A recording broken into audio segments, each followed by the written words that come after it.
Hello, welcome to Get Ready to Read. I'm Miss Gayle from the Boulder City Library. Today we will be exploring wordless books. We have so many wordless books here at the library. I wanted to share some ideas with you, showing you some of the things that you can do with your readers and wordless books.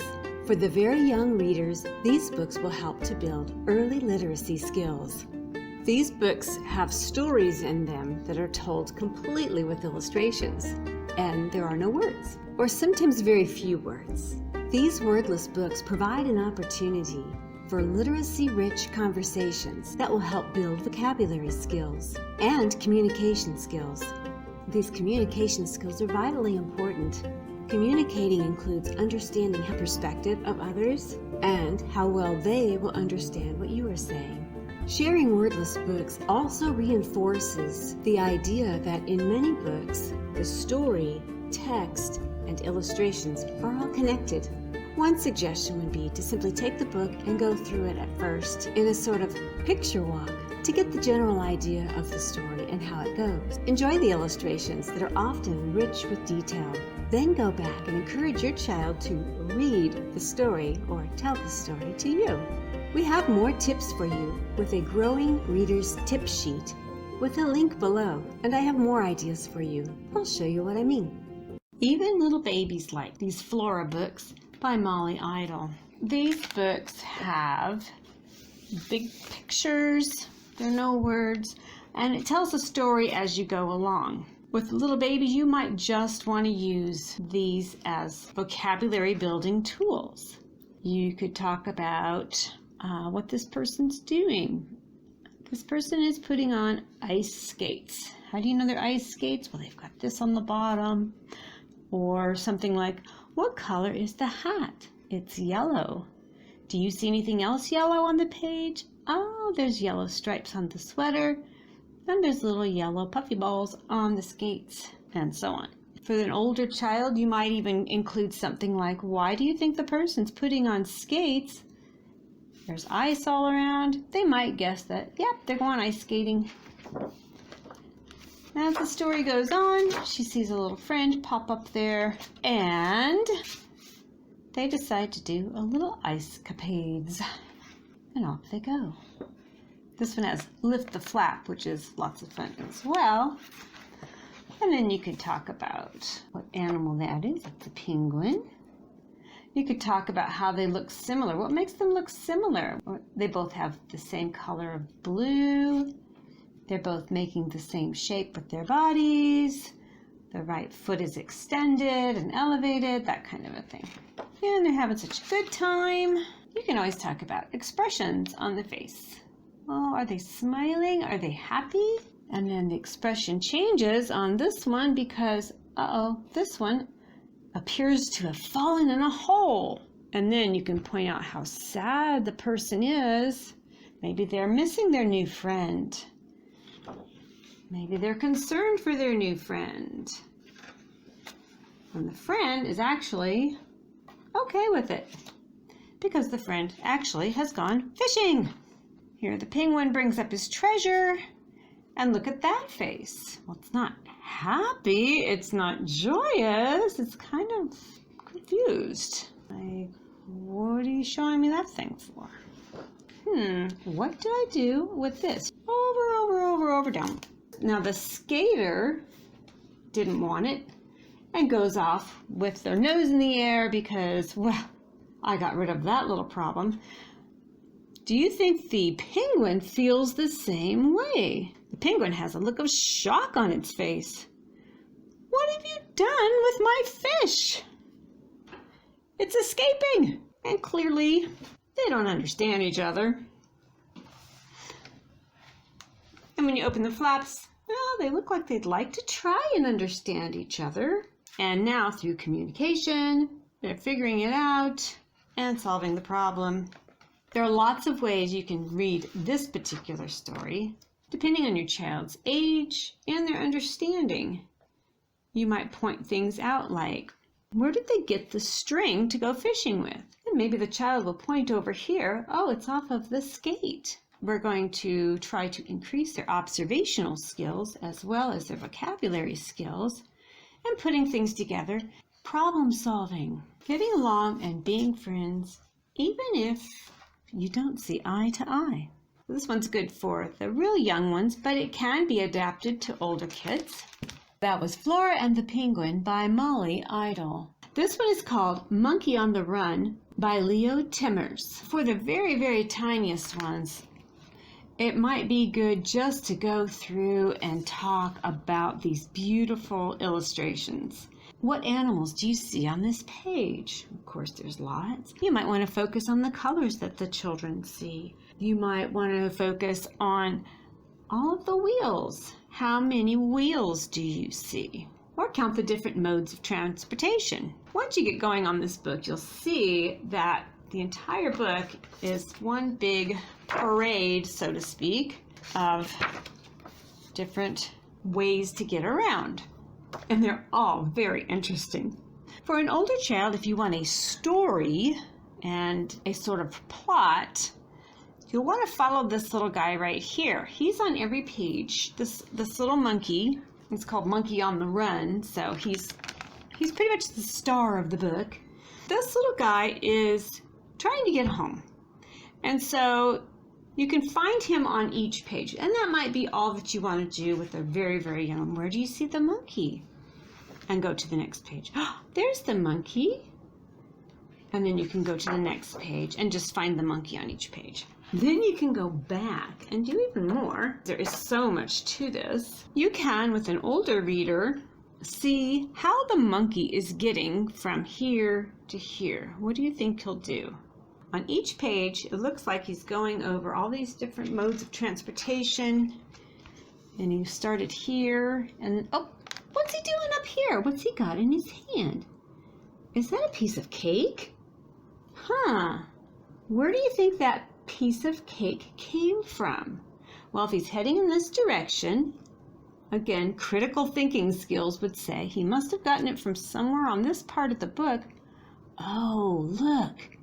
It looks an awful lot like that cake. In fact, it looks like the top tier of the cake. By the look on that cat's face, I'd say they didn't exactly present it to him as a gift. They're looking like, hey, where you going with my top piece of my cake? In each scene, you can see how the monkey interacts with the other characters. This is interesting, too, because you can look at past events, future events, and you can make guesses as to what might happen. A logical guess. You can even go back again, and you can really get into it. And this is where you would go with an even older child. This one might even be fun for your grade school kids. We're just talking about cause and effect. Now, this can be a very deep conversation about a lot of things when you stop and think about it. Very interesting. Some of the things that you might see here that you could comment on. These are great conversation starters, or they can just be fun pictures to look at, depending on what you do with them. This book is full of everything from vocabulary building for a little one, great pictures that babies would love to look at, all the way up to quite possibly story starters for even your teenagers. This one is Sign Off by Stephen Savage. The cover kind of shows you what to expect as you go in. Even little ones see a lot from their car seats. One of the very first words my daughter learned to read and spell was the word stop. S-T-O-P. And she knew what red means. Red means stop. Green means go. Now, I didn't have to drill any of this into her head. She just knew it from riding around in her car seat and seeing things that were out there. This is a fun little book that takes the signs that we see alongside the road and does different things with them. This is the wheelchair parking. He goes rolling right over the bug. Here we have slow, children at play. A good warning for people to slow their cars down because there are children nearby playing, including this one. He really likes the swing. Then he takes off. He goes walking over the bridge where these kids are playing. They've got an idea. They've got a plan, and you'll find out at the very end. This would be a good time to guess. What do you think they're going to do? They're working together, so you can talk about teamwork, and they're working together to do something. Uh-oh, they took the yellow off. What could they be doing with the yellow? And then you go on, and then towards the end of the book, you find out what they're doing. It's really, really cool. It's a good book. This one teaches about friendship, responsibility, and it's a pretty good one also for emotion. So it starts with this little pup, and the pup has a round red ball. Those are all things that you can talk about. You might even go, do you think the pup is happy or sad? And talk about it with the child. Well, it looks like his tail's wagging because he's got those little waggy marks. And he looks like he's smiling, so I think he's a happy little pup. His ears are perked up, and he seems to be enjoying the ball. Oh, there's more evidence of that. Looky there, he's just having such a good time. Oh, look at that face. He's so cute. And there it is on the couch. And he says, oh, I'm so tired. Puppies get tired easy. That's another thing. How come puppies sleep so much? Well, they're like babies. They get tired. They use a lot of energy really, really fast. And then they need to take a little nap and re-energize. Here's the pup's owner has got the leash. So that signifies what? What do you think is going to happen? That person's got a leash. What do you think the puppy's going to want to do? And we've got cause and effect, which is another important thing for little ones to learn. So here the ball is being thrown and brought back. It's a fun little game of fetch. Go get it. And then, what happened here? Well, ask child, what's going on? Okay, the ball is stuck behind a fence. Maybe the person threw it a little bit too hard and it got behind the fence. That happens. Then you might point other things out like, well, there's a stick. Why doesn't he just play with the stick? He's really got his eye on that ball. He doesn't want to let that ball go. That's his favorite toy. In this, there's a good story. There's a good message. If that's where your child is. If they're not, there's still things you can talk about. Even if you just go to this page right here and talk about the emotions of losing something that was important to you. And maybe that's all you need to do with your child at that time. You can go back a little later. That's what I love about these books is they're very good for so many ages, for so many different things, for so many aspects. Because there are no words, the story is whatever you need it to be at that moment or at that stage in your child's life. So they're very relatable because they don't have words that limit our imagination and limit the circumstance to being one thing. You can use these in many, many ways. Mayhem at the Museum, a book in pictures. And this one is illustrated by Luciano Lozano. This one is funny. It starts out with a trip to the museum. And there's the sign, no touching the art. So here's the teacher explaining a little bit about the paintings. Maybe she was talking about mannerism, which is an elongation form of art. Here, this one is, she's not exactly paying attention to the teacher. She's more interested in what's going on over here in this painting where these two little girls are playing the piano and one is playing, one is the page turner. Where all of a sudden, look, the player makes a silly face at this student that's there visiting, much to the surprise, shock, and dismay of the page turner. And here the teacher talks about a seemingly Van Gogh experience here. She's probably talking about Impressionism. And as all the children start to walk away, the little girl here in the overalls, she's walking away, and look, all of a sudden he puts the hat on her head. Whoa, where did that come from? And as she goes through the museum, she finds more and more things happening that the paintings are now interacting with the class. So now they've got a parade going on, balancing flowers on her head. But now look at the sign, the art touches you. But again, this one is great for doing exactly what I just did, telling the story. What do you see happening? But, allow the child to tell the story and allow that dialogue to come from the child and find out their perspective. Now we'll move on to books for the older kids. So here's the day at the beach. The family has got everything you could possibly want and then some. microscope even. Okay. And this one, this looks like this young person is very interested in looking at all kinds of things. This is a very observant kid who goes out and is looking at everything. You know, when you go to the beach, you just don't ever want to turn your back on the ocean. You just never know. This is a bad idea. And here's why. Because those waves are going to come in. And they come in and they leave. And quite often, they leave things behind. They leave treasures behind. Usually not an underwater camera, but it could happen. And that's what happens in this story.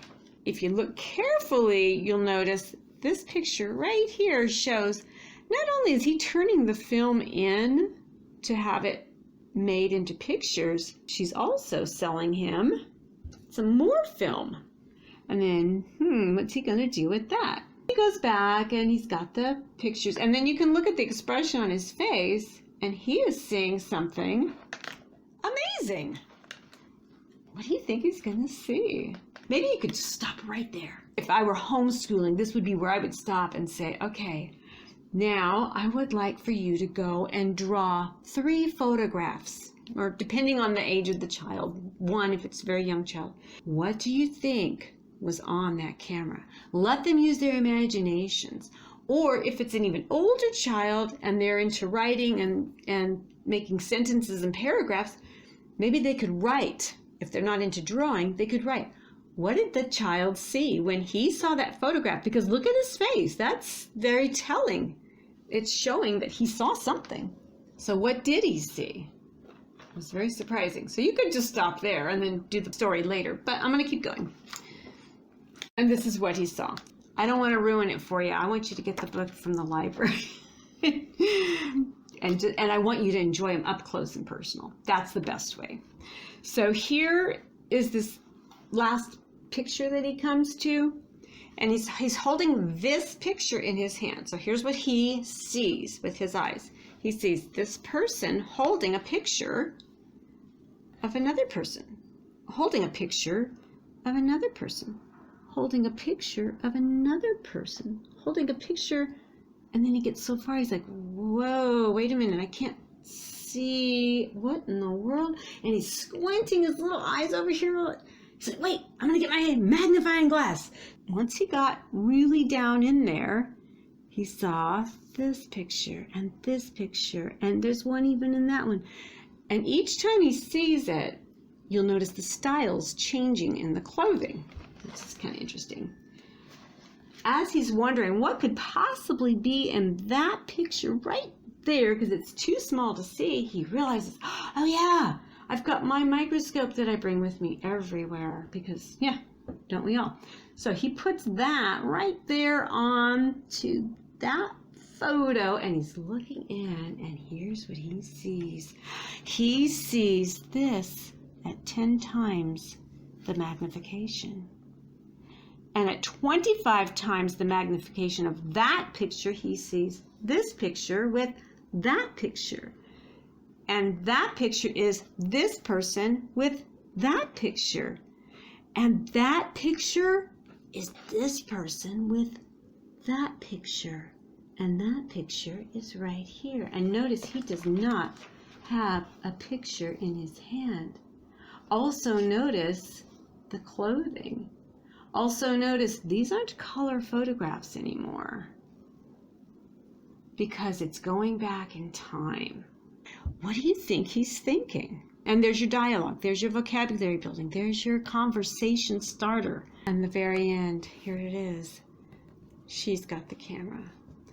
Now this could be something that could even bring about making your own photo journey or doing something similar to this. If the child is interested in photography, this would be a great springboard to doing a photography project or some sort of creative photography where you talk about forced perspective or other fun and creative ways of taking a picture. And that was Flotsam by David Weisner. David Weisner has a lot more of these at the library. You'll want to get more. Zoom is by Istvan Banye. Starts off with this. And it's zoom, but it's reverse. So there's the rooster. It's a beautiful drawing too. This is something you could just do with a youngster. It could be talking about colors, shape. What kind of style of art is this? Could you replicate this? Could you do a project your own using this style of art? Okay, there it is. Somebody looking out a window at a rooster on a fence. Oh, it's someone that's in this house, and there's a little bug flying in there. There's the little kids there. Now it looks like we're in a farmyard. So we're zooming out and oh, look, kid playing in a farmyard. Oh, it's in a toy store of the person standing on a chair to play with the little village. But wait a minute, what's this? Big gigantic fingers? What could that be? Have your child guess. Oh, it's a magazine and somebody's holding the magazine. Is the person reading the magazine? Well, no, the person's eyes are closed. They were probably reading the magazine and then dozed off. I can relate. Oh, the person reading the magazine dozed off. Looks like they're sitting in a comfortable outdoor chair. I'm guessing they're outdoors. What does that look like? I think maybe they're, what, on a ship? Maybe they're cruising. Oh, yeah, it's a cruise ship. That's what it is. It's a cruise ship. Look at all the people having so much fun. Yeah, ooh, that's a big one. Look at that. I wonder where they are. I wonder what ocean they're in. Wait a minute. There's a big G in the sky. What is up with that? Does that tell you they're probably not in an ocean? No, they're on the side of a bus. And it goes on and on like that. It's a really good book. Journey is by Aaron Becker. And the New York Times book review says this is a masterwork, a beauty distinctly its own. And it is very original, very creative. It's also the beginning of a series of other books by the same author that I highly recommend. It starts off and we realize quickly what the journey is all about. Okay, she's got the scooter, she's in the city. And the use of color here is very important. How the author did this very drab, and then you look at the posture of the person sitting there, and maybe the drabness of the pictures is reflected in the person's body language. But not everyone feels that way. You can see over here, these kids are loving it. You know, there's here's someone very hard at work, so it's just this person's perspective of this space is that. And there's this little red scooter. And it shows this person goes back inside, talking to the family members, trying to get somebody to do something. Like, I don't know. I kind of think she wants an adventure. Even the cat won't play. It's a good thing to have your child looking with you in the pictures and ask them, what are some clues that you can find that would explain the way the child is feeling? Okay, you'd look around. Well, she doesn't look very happy. It looks like there's a world map here. There's a hot air balloon there, Egyptian pyramids there, and a camel.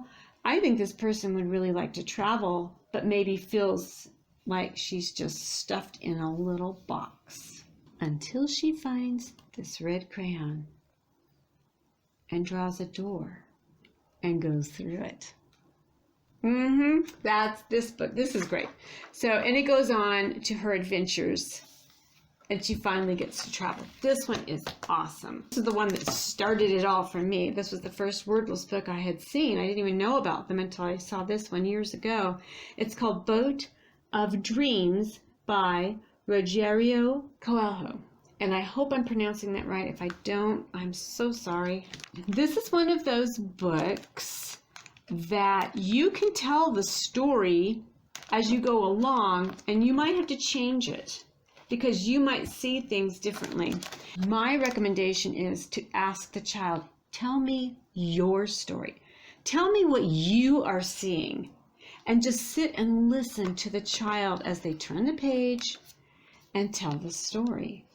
And if you think they need a little bit of help, just ask some very open-ended questions that do not require yes or no answers. Maybe they just look at this and go, I have no clue as to what's going on. Tell me what you see. And you might even point out, well, he's got to put his glasses on. So he definitely wants to go see something. What's this with the last picture? Okay, he's opening the door. And you just go from there and you just tell the story, and he's looking across the sea. And then, note in a bottle. Okay, you get my drift. This one is for older kids. I showed it to my son when he was 19, and he really liked it. And I showed it to a coworker, and she really liked it. And of course, I really liked it. It's called Spencer's New Pet by Jessie Sima.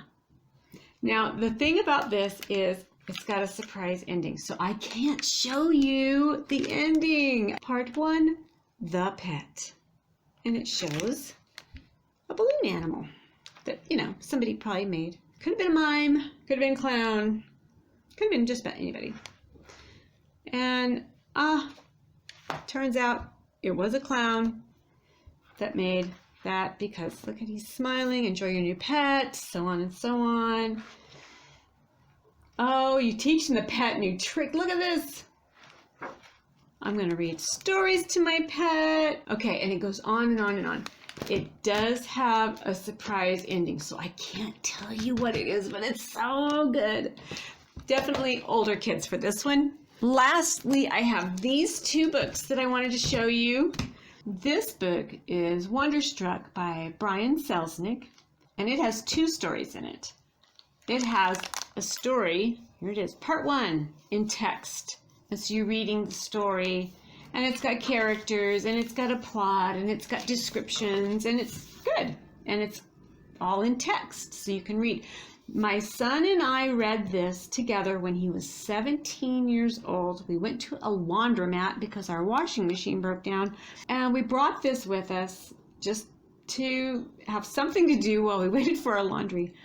We had a great time with this book. So we took turns reading the pages, and then it has a parallel story, sort of, in pictures. And these pictures are very detailed. They're very good. I love the drawing style here. You have to look very carefully, and each picture tells some important information. So you can't just look, oh, it's a girl sitting on a chair. Oh, it's a house by a river. You can't do that.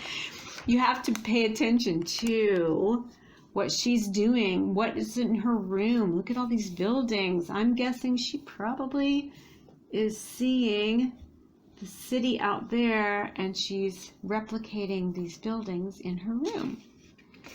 There's scissors and pencils, and I think maybe she is an artist of some sort. And the story goes on in picture form. And there's the car. Okay, wait, what's going on here? Why is there a guy in a car right there?